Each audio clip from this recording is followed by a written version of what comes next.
বাংলাদেশের ১ নম্বর Kings party doctor Mohammad ইউনূসের আশীর্বাদপুষ্ট সোনার ছেলেদের গঠন করা যে রাজনৈতিক দল, সেই রাজনৈতিক দলের যারা নেতৃবৃন্দ, সম্ভবত যিনি প্রধান জনাব নাহিদ ইসলাম, তিনি অতি সম্প্রতি চমৎকার একটি কথা বলেছেন। কথাটা হলো এই: আমরা বুড়োদের মতো মিথ্যা কথা বলি না রাজনীতিতে। এখানে সঙ্গত কারণেই বিএনপিকে ইন্ডিকেট করা হয়েছে এবং বিএনপি যে সকল বয়স্ক নেতৃবৃন্দ যে রয়েছেন তাদেরকে ইন্ডিকেট করে যে কথা বলেছেন, তাতে স্পষ্টত বোঝা যায় যে বিএনপির শীর্ষ যারা নেতৃত্ব রয়েছেন, যাদের বয়স ৬০-এর উপরে, তারা সবাই বুড়ো মানুষ। তারা অহরহ মিথ্যা কথা বলে। আর মিথ্যা হলো সকল পাপের মা। যারা মিথ্যা কথা বলতে পারে, তারা পারে না এমন কোনো কুকর্ম নেই। তাদের কাছে জেনা, ব্যভিচার, চুরি, ডাকাতি, রাহাজানি, খুন, হত্যা, ধর্ষণ এগুলো সব নস্যি। মিথ্যাবাদী এত খারাপ। ফলে কাউকে মিথ্যুক বলা মানে কাউকে মিথ্যুক বলা, এর সাথে বরং কাউকে তলোয়ার দিয়ে, একটা কোপ দিয়ে তার যদি শির দ্বিখণ্ডিত করে ফেলা হয়, এর চাইতেও মূলত যারা বিবেকবান মানুষ, সম্মানিত মানুষ, তাদেরকে যদি কেউ মিথ্যুক বলে গালি দেয়, মিথ্যাবাদী বলে গালি দেয়, ওটা তাদের জন্য আরও বেশি অপমান। এর কারণ হলো, আবার বলছি, মিথ্যা সকল ধর্মের নিন্দিত এবং এই পৃথিবীতে যত পাপ রয়েছে সকল পাপের মা বলা হয় মিথ্যাকে। আপনি খুন করছেন, ধর্ষণ করছেন, নারী হত্যা করছেন, শিশু হত্যা করছেন, জীবন্ত কবর দিচ্ছেন, চুরি, ডাকাতি, রাহাজানি, ব্যাংক, বিমা সব লুট করে ফেলছেন, সবগুলো যদি একটি বস্তার মধ্যে ভরা হয়, তারপর সেই বস্তাটি কোনো সিন্দুকের মধ্যে ঢুকানো হয়, আর সেই সিন্দুকটির যদি নামকরণ করতে বলা হয়, তাহলে সেটির নাম হবে কি? মিথ্যা। তো সেই অর্থে তরুণ যারা নেতৃবৃন্দ, তারা বিএনপির শীর্ষ নেতৃবৃন্দদেরকে ইন্ডিকেট করে, বা বাংলাদেশে যারা বয়স্ক লোক রয়েছেন তাদেরকে ইন্ডিকেট করে বলেছেন যে বুড়ারা রাজনীতি করতে গিয়ে অহরহ মিথ্যা কথা বলে। তো এটা যে একেবারে খাস মিথ্যা কথা তা নয়। আমাদের দেশের অনেক রাজনীতিবিদ রয়েছেন যারা মিথ্যাকে নিজেদের জাতীয় ভাষা বানিয়ে ফেলেছেন এবং তাদের যে কর্মকাণ্ড, সেই কর্মকাণ্ড নিয়ে ঠিক প্রশংসা করার মতো লোক সিনিয়রদের মধ্যে যে কয়জন আছেন, তার চেয়ে নিন্দা করার মানুষের সংখ্যা বেশি। আমাদের দেশে যারা রাজনীতিবিদ রয়েছেন, সেই গত স্বাধীনতার পর থেকে আজ অবধি এদের মধ্যে পেশা রয়েছে, নিজস্ব আয় রয়েছে, জমিদারি রয়েছে, জায়গা জমি রয়েছে এবং নিজেদের অর্থ বা উপার্জিত অর্থ তারা ব্যয় করে রাজনীতি করেন, জনকল্যাণ করেন, এদের সংখ্যা খুব অল্প। বেশিরভাগ রাজনীতিবিদ তারা জীবনের শুরুতে একেবারে তাদের পকেট শূন্য থাকে। তারপরে রাজনীতিতে যখন তারা হোমরা-চোমরা হয়ে ওঠেন, তখন তারা ক্যাশ নেন, কারেন্ট নেন, অর্থাৎ ঘড়ি দাও, টাকা দাও, গাড়ি দাও, বাড়ি দাও, তো নারী দাও, মানে তাদের যা কিছু প্রয়োজন সবই তারা এই অবৈধ উপায়ে সংগ্রহ করে এবং এগুলো সংগ্রহ করতে করতে করতে করতে একটা সময় তারা বটবৃক্ষে পরিণত হয়ে যায়। কেউ কেউ গ্রুপ অফ কোম্পানিজের মালিক হয়ে যায়, কেউ ৮-১০টা ব্যাংকের মালিক হয়ে যায়, কেউ শত শত নয় হাজার হাজার বিঘা জমির মালিক হয়ে যায়। তারপর রাজনীতির গডফাদার সেজে জাতিকে সবক দেয়। লেখাপড়া না থাকলেও তারা দেশের সবচেয়ে শিক্ষিত, জ্ঞান বুদ্ধি না থাকা সত্ত্বেও তারা সবচেয়ে বড় পণ্ডিত, দার্শনিকতা সম্পর্কে তাদের ন্যূনতম জ্ঞান থাকা না সত্ত্বেও তারা সক্রেটিস বা প্লেটোর মতো দেশ জাতিকে প্রতিনিয়ত তারা নসিহত করেন। তো এই যে রাজনীতিবিদদের যে একটা অংশ এরা মন্দ কাজ করেন, তা তো আমরা অস্বীকার করতে পারছি না এবং এরা অনেকটা ক্যান্সারের মতো আমাদের এই মাথার উপর চেপে আছে। এই যে যে সরকারটি ক্ষমতা হারালো, আপনি দেখেন সেই সরকারের মূল অভিযোগ কী ছিল? চুরিচামারি। এ তো মানে আপনি যদি বলেন সুশাসন, তারপরে বিচার ব্যবস্থা, মানে অনেক ক্ষেত্রে উন্নয়ন, অনেক ক্ষেত্রে আপনি তাদেরকে যাকে বলা হয় নম্বর দিতে পারবেন। কিন্তু সেই সরকারের সবচেয়ে প্রধান অপরাধ সেটা হলো সরকারের কর্তা ব্যক্তিরা উঠতে বসতে মিথ্যা কথা বলতেন, চোখে মুখে মিথ্যা কথা। নিজেরা মিথ্যা কথা বলতেন, মিথ্যা তথ্য দিতেন, অপরকে মিথ্যাবাদী হিসেবে তারা সাব্যস্ত করতেন এবং দেশ জাতির কাছে সবসময় একটা মিথ্যা নাটক তারা উপস্থাপন করতেন। সেটা জঙ্গি নাটক হোক কিংবা জঙ্গি বিচার হোক কিংবা যুদ্ধ অপরাধের বিচার হোক। এখানে মিথ্যার ব্যাসাতি ছিল অনেক বেশি। ফলে এই মিথ্যার কারণে কি হলো? তাদের যত ভালো কাজগুলো ছিল সব ভালো কাজের মধ্যে বিষ লেগে গিয়েছিল এবং সেই বিষে বিষাক্ত হয়ে তারা ক্ষমতা হারিয়েছিল। একইভাবে অতীতে যারা ক্ষমতা হারিয়েছে, অতীতে যাদের পতন হয়েছে, অতীতে যাদের মৃত্যু হয়েছে, তাদের রাজনীতির প্রথম সমস্যা ছিল তারা মিথ্যুক, তারা মিথ্যাবাদী। দ্বিতীয়ত হলো তারা দুর্নীতিবাজ, দুর্নীতি করেছে। আর তৃতীয়ত হলো যে তারা চরিত্রহীন, তাদের কোনো রকম নৈতিক চরিত্র ছিল না। বাপ মা ছেলে সন্তান থেকে শুরু করে যা কিছু বলেন কোনো জায়গাতেই তারা একটা মিনিমাম স্ট্যান্ডার্ড বজায় রাখেনি। ফলে তাদের সেই পতন হয়েছে। কিন্তু আমরা কখনোই তাদেরকে ইন্ডিকেট করে কোনো কথা বলার সাহস আমাদের ছিল না। কিন্তু এখন এই যে যারা কিংস পার্টি করেছেন তরুণ, যাদের বয়স এখন ৩০-এর মধ্যে বা ৩০-এর নিচে, টগবগে রক্ত, তাদের ভুল হচ্ছে, ভ্রান্তি হচ্ছে, অন্যের বুদ্ধিতে হয়তো তারা চলছেন, ১০টা কাজ করতে গিয়ে ৫টাই ভুল করে ফেলছেন। কিন্তু সঙ্গে সঙ্গে আমাদের পুরো রাজনৈতিক বিধি ব্যবস্থাকে কিন্তু তারা চ্যালেঞ্জ জানিয়ে ফেলেছেন এবং সেই চ্যালেঞ্জ জানানোর কারণে কি হচ্ছে, রাজনীতির হিমালয় বলতে যা বোঝায়, রাজনীতির গ্রেট ওয়াল বলতে যা বোঝায়, এই যে ধনিক শ্রেণী, বণিক শ্রেণী, তারপর অভিজাত শ্রেণী, বয়স্ক শ্রেণী, শিক্ষিত শ্রেণী, আমলা কামলা সবাইকে এই তরুণরা কিন্তু রীতিমতো চ্যালেঞ্জে ফেলে দিয়েছেন। সবাইকে তারা খোঁটা দিচ্ছেন, সবাইকে তারা টিটকারি করছেন। দেখেছি তোমরা কি করতে পারো। যেমন দেখা গেল যে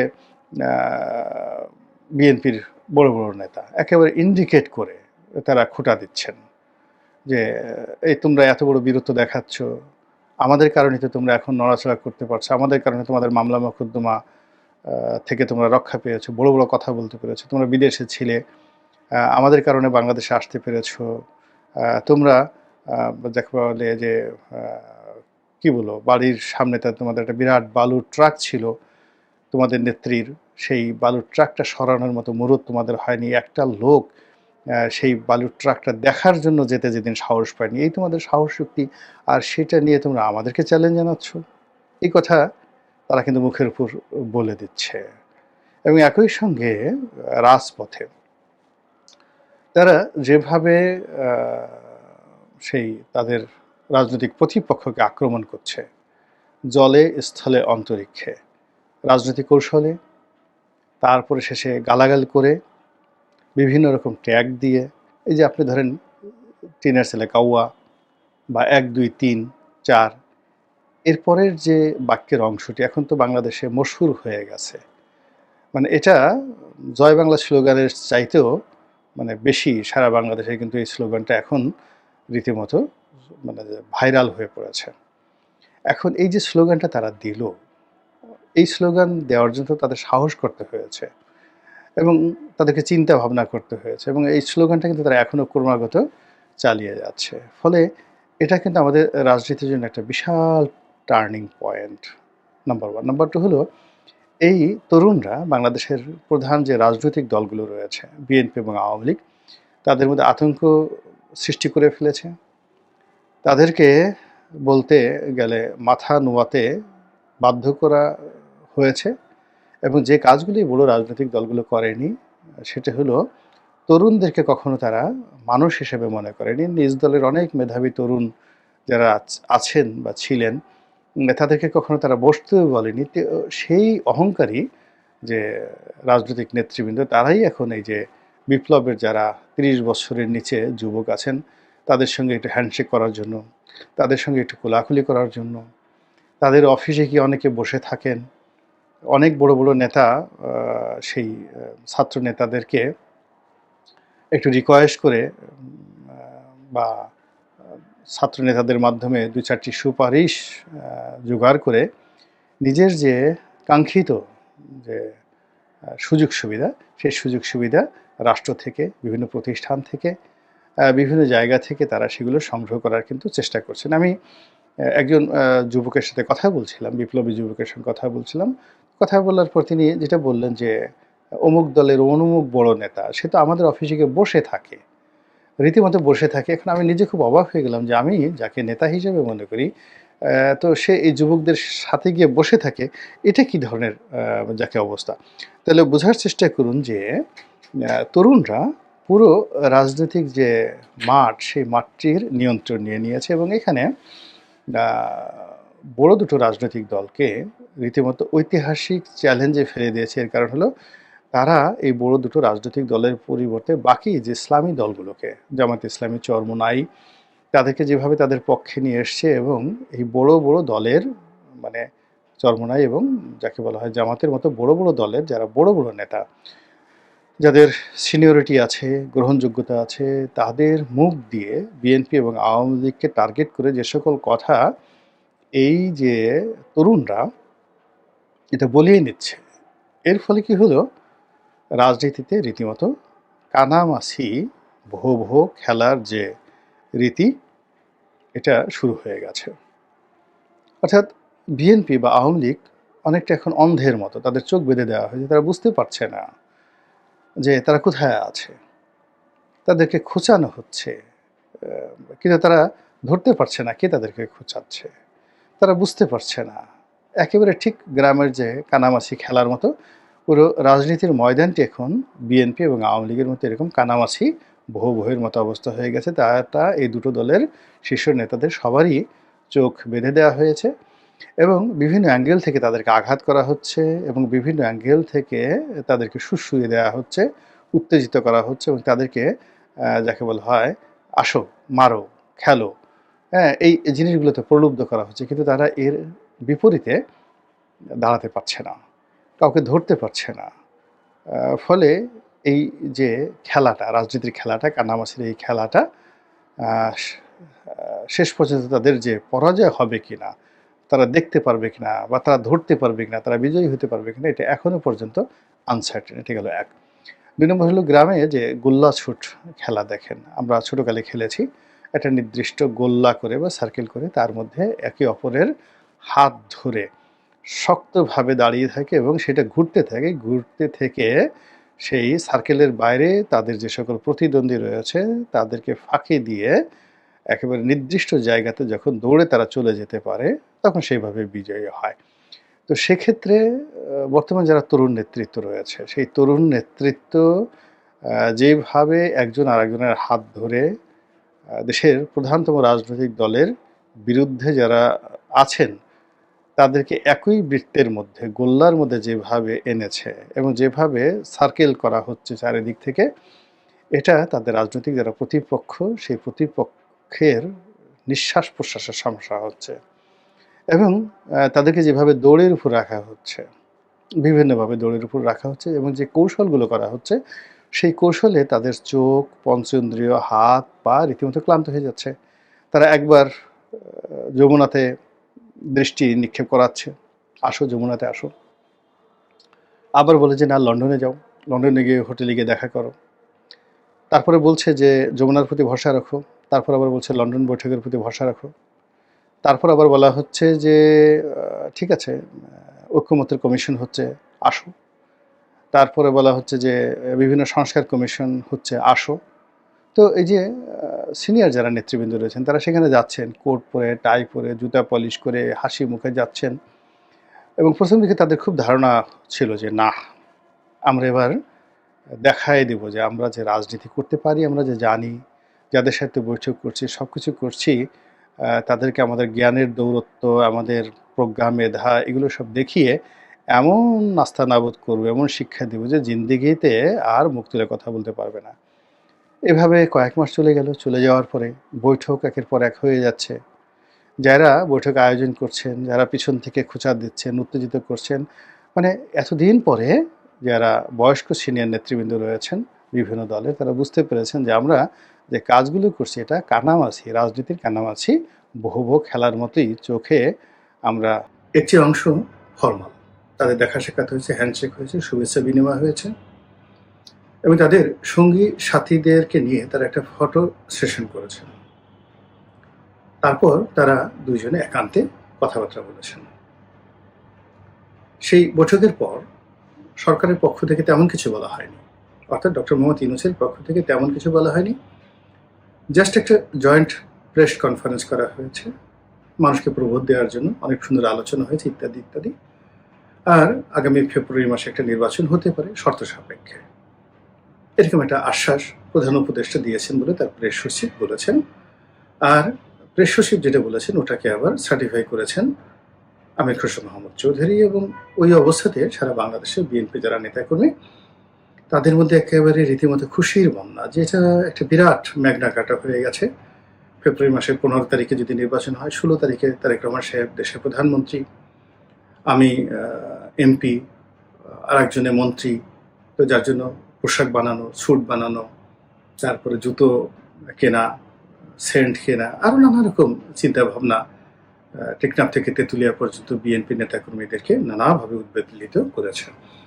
এবং লন্ডন বৈঠকের পর ধরেই নেওয়া হয়েছে যে বিএনপি ক্ষমতায় চলে আসছে এবং ডক্টর মোহাম্মদ ইউনূস এবং তারেক রহমান সাহেবের মধ্যে যে সমঝোতাগুলো হয়েছে সেই সমঝোতার প্রেক্ষিতে উভয় নেতা যে কথাবার্তা বলেছেন সেগুলোর ব্যাপারে আমরা সবাই অনুমান করেছি, আন্দাজ করেছি, এটা হতে পারে ওটা হতে পারে, কিন্তু দুই নেতার কেউই কিন্তু আসলে কোনো কথা বলেননি। আমাদের মতো যারা কিছু লোকজন রয়েছেন সবসময় সবকিছু ভিন্নভাবে ভিন্ন অ্যাঙ্গেল থেকে দেখার চেষ্টা করেন। তারা প্রথম থেকে বলে আসছেন যে এই বৈঠকটি উভয়ের জন্য, মানে ডক্টর মোহাম্মদ ইউনূসের জন্য এবং জনাব তারেক রহমান উভয়ের জন্য বুমেরাং হবে। আমি বিশেষত বলেছিলাম যে এই বৈঠকটি না করলে ভালো হতো, কিন্তু এখন যে অবস্থায় হয়ে গেছে, যদি এই বৈঠকটা হয় এটা খুব মারাত্মক বিপর্যয় ডেকে নিয়ে আসবে উভয় দলের জন্য। আর যদি না হয় তাহলে ডক্টর মোহাম্মদ ইউনূস সুস্থভাবে বাংলাদেশে আসতে পারবেন না। আর যারা একেবারে যাকে বলা হয় কট্টর বিএনপিপন্থী বুদ্ধিজীবী, তাদের বক্তব্য ছিল তারেক রহমান সাহেবের উচিত এই বৈঠকটি ক্যান্সেল করা এবং তার সঙ্গে দেখা না করা।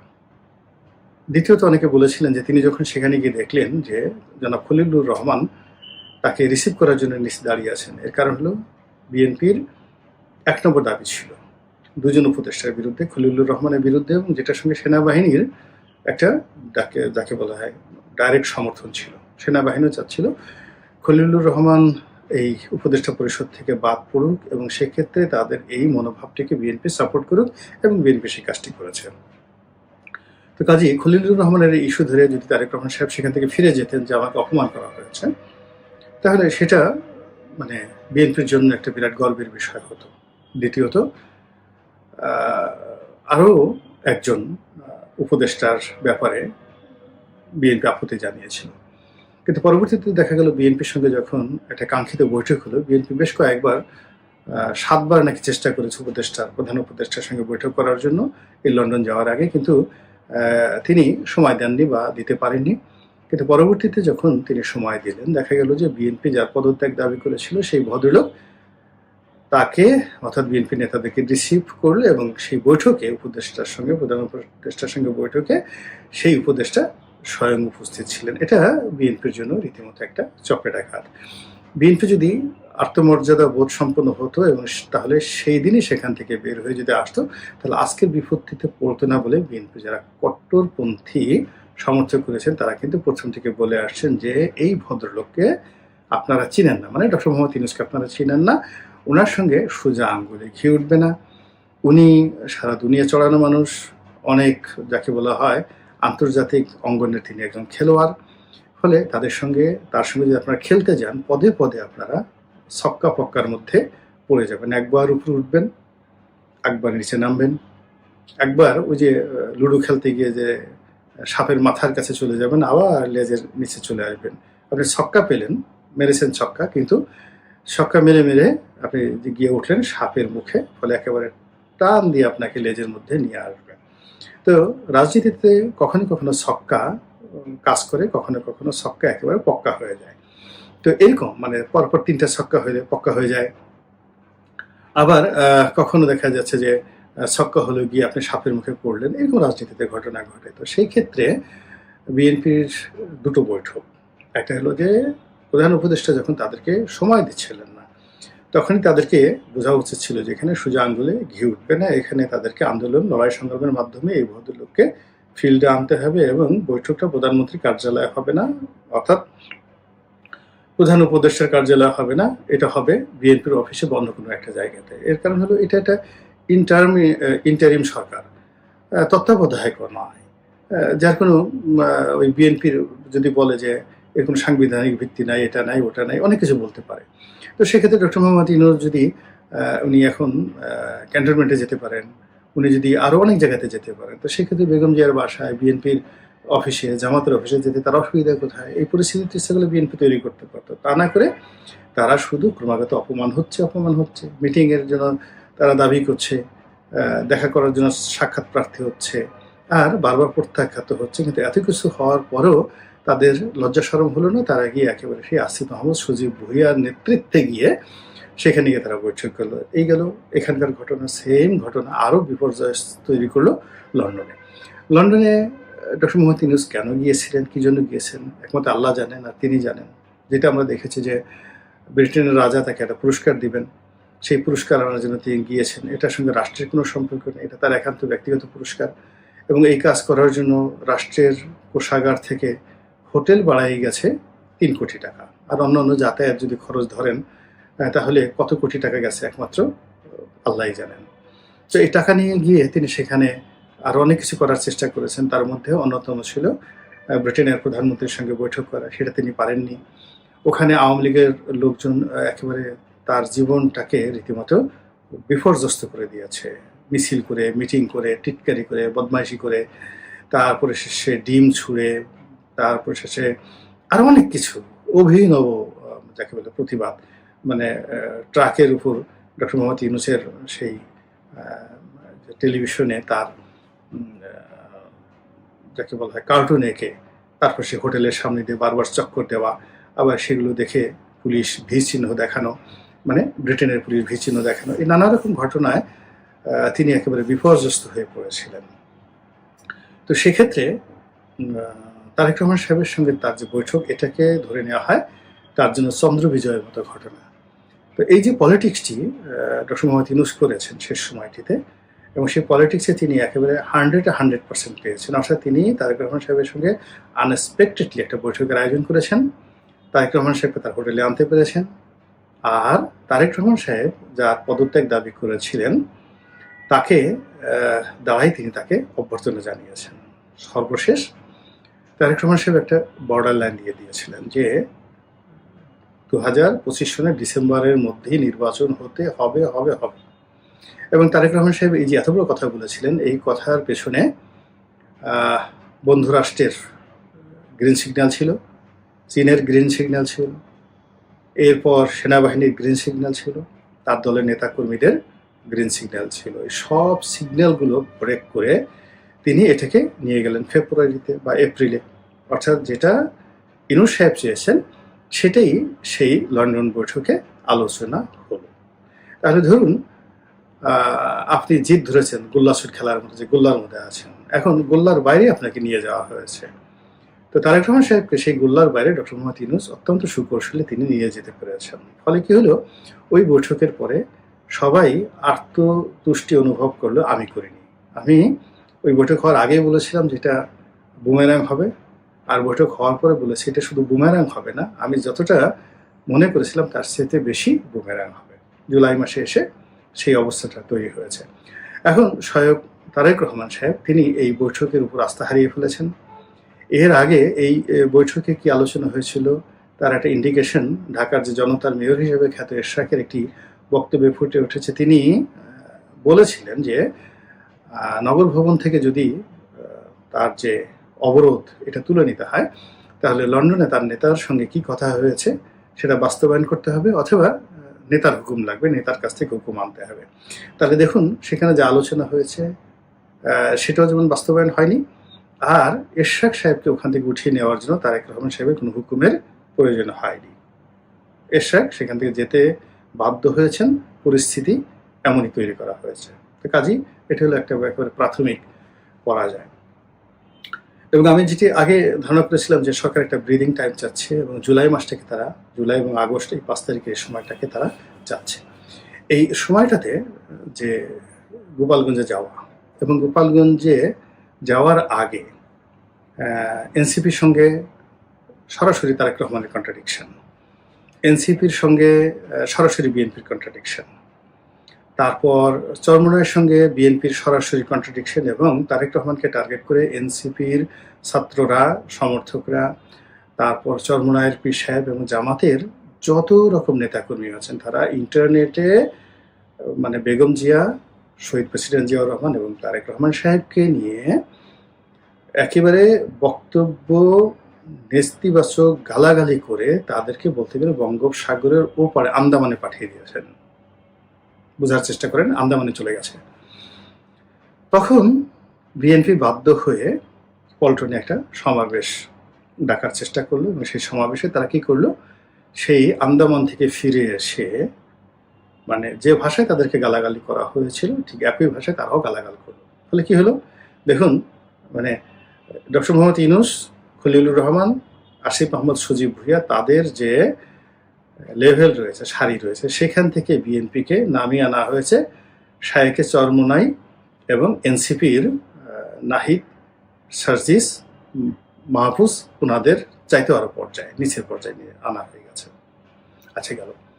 এখন এইভাবে পল্টন সমাবেশের পরে কি হলো, গালাগালিতে যারাই হচ্ছে তাদেরকে ট্রল হচ্ছে যে শায়েকে চরমোনাইকে এইভাবে মানে অশিক্ষিত, এভাবে নেশাখোর বলাকে ঠিক হয়েছে। এগুলো নিয়ে যখন বিভেদ খুব তুঙ্গে, তখনই গোপালগঞ্জের ঘটনাটা ঘটিয়ে দেওয়া হলো। এবং গোপালগঞ্জের ঘটনা ঘটিয়ে দেওয়ার পর যে কাজটি করা হলো সেটি হলো বিএনপি এই ঘটনা নিন্দা জানাতে বাধ্য হলো, আওয়ামী লীগের বিরুদ্ধে বিবৃতি দিতে বাধ্য হলো, এনসিপিকে সমর্থন দিতে বাধ্য হলো এবং ঢাকা বিশ্ববিদ্যালয়ে শিবির এবং ছাত্রদল পাশাপাশি নজিরবিহীনভাবে মিছিল করতে বাধ্য হলো। এই গেল এই ঘটনা। করে আবার একটা জায়গাতে ধামাচাপা দিয়ে বিএনপিটাকে পুরোপুরি নিউট্রাল করে দেওয়া হলো। ধরেন আপনার একটা জেনারেটর আছে, আপনি একবার স্টার্ট দিচ্ছেন, স্টার্ট নিতে নিতে আপনি পাওয়ার খুলে ফেলছেন, আবার একটু করে স্টার্ট দিচ্ছেন। তো বিএনপিকে আন্দামানে পাঠিয়ে দিল গালাগালি করে, আন্দামান থেকে এনে আবার পল্টনে আনলো, পল্টন থেকে আবার তাদেরকে ঢাকা বিশ্ববিদ্যালয়ে পাঠিয়ে দিয়ে তাদেরকে পুরো নিউট্রাল করে দেওয়া হলো যে বিএনপি জামাত ভাই ভাই, আমাদের মধ্যে বিভেদ নাই। এরপরে 19 তারিখে বিএনপি যে জামাতের মহাসমাবেশ হলো, সবাইকে দাওয়াত দেওয়া হলো, বিএনপিকে দাওয়াত দেওয়া হয়নি। সালাউদ্দিন সাহেব খুব আক্ষেপ করে বললেন যে আমাদেরকে তো দাওয়াতই দেয়নি। একেবারে পুরো ডিফিউজ, ভিতরের ব্যাটারি খুলে নিলে একটা মেশিন যেভাবে একেবারে অকার্যকর হয়ে যায়, বিএনপি ঠিক সেইভাবে অকার্যকর হয়ে গেল, দাওয়াতই দেওয়া হয়নি। তারপরে কি করলেন, আমিরে জামাত অসুস্থ হয়ে গেলেন, সারা দেশের জনমত আমিরে জামাতের পক্ষে। এখন এই অবস্থায় বিএনপি কি করবে? যাদেরকে দাওয়াত দেয় নাই তারা এই আমিরে জামাতকে দেখতে যেতে বাধ্য হলেন, তার সঙ্গে গল্প গুজব করলেন, ছবি তুলতে বাধ্য হলেন। সবাই বলল যে না, কাজ একটা হয়েছে বটে। কিন্তু মধ্যে থেকে কি হলো, বিএনপির যে এলাস্টিসিটি রয়েছে, আপনি রাবার দেখেন না, ছোটগুলো পোলাপান রাবার পরে, সে রাবারের প্যান্ট পরে বারবার টানাটানি করলে না, ওটার আর সেই এলাস্টিসিটি থাকে না, অর্থাৎ বাড়া কমার যে ইটা, সেটা সংকোচন এবং প্রসারণ, এই শক্তিটা থাকে না, ওটা ঢিলে হয়ে যায়। তখন ওইগুলোকে ওই প্যান্ট আর ওই রাবার দিয়ে পরা যায় না, ওখানে দড়ি দিয়ে বেঁধে গ্রামের গরিব ছেলেমেয়েরা সেই প্যান্টগুলো পরতো। তো বিএনপির যেরকম একটা প্রসারণ সংকোচনের একটা স্বাভাবিকতা আছে, এলাস্টিসিটি আছে, তো এই কয়েকটা ধাক্কায় সেই এরশাকের মেয়রের যে দাবি, মেয়র পদে বসানোর দাবি, আদালতের রায় কার্যকর করার যে দাবি, তার থেকে একেবারে আজকে 20 তারিখ পর্যন্ত বিএনপি অন্তত 100 বার টানা হয়েছে, 100 বার ছাড়া হয়েছে, 100 বার আন্দামান পাঠানো হয়েছে, একবার আবার আনা হয়েছে, 100 বার আশা দেখানো হয়েছে, আবার 100 বার নিরাশার মধ্যে ফেলে দিয়ে পুরো তার যে স্ট্যামিনা, শক্তিমত্তা, এটা মানে শূন্যতে নিয়ে আসা হয়েছে। ফলে সকলের মধ্যে নিরাশার সেই হাহাকার, সবার দেখবেন বড় বড় নেতাদের চেহারা নষ্ট হয়ে গেছে, তাদের কথা এলোমেলো হয়ে গেছে, কথার কোনো নান্দনিকতা নাই, ধারাবাহিকতা নাই, হুঙ্কার নেই, বড় বড় দীর্ঘশ্বাস, এবং এখন তারা বিভিন্ন রকম চক্রান্ত হচ্ছে, দলের বিরুদ্ধে, দেশের বিরুদ্ধে, নির্বাচন পেছানোর চক্রান্ত হচ্ছে, এগুলো রুখে দিতে হবে। তো এই কথাগুলো যখন এখন বলছেন, অর্থাৎ ২০ তারিখে ১৯ তারিখে কথাগুলো বলছেন, এই কথাগুলো তো লন্ডন বৈঠকের আগেই আপনাদের ভাবা উচিত ছিল। রাজনীতিতে তো একবার কেউ ভুল করলে এটা আর দ্বিতীয়বার সেটা করা যায় না। শেখ হাসিনা ধরুন শেষের দিকে যেমন তাকে কতগুলো রং সিদ্ধান্ত, মানে সেই একটার পর একটা রং সিদ্ধান্ত, ৩ থেকে ৪টা রং সিদ্ধান্ত তাকে শেষ করে দিল। ওই রাজাকারের বাচ্চা কাচ্চা, তারপরে কোর্টে প্রধান বিচারপতির একটা সিদ্ধান্ত নিতে দেরি হওয়া, ১৫ দিন পরে সে সিদ্ধান্ত তিনি নিলেন, কিন্তু এই ১৫ দিন তার সর্বনাশ হয়ে গেল। তো এরকম অনেক কিছু রয়েছে, অনেক কিছু রয়েছে যেগুলো যদি আজকের কাজটা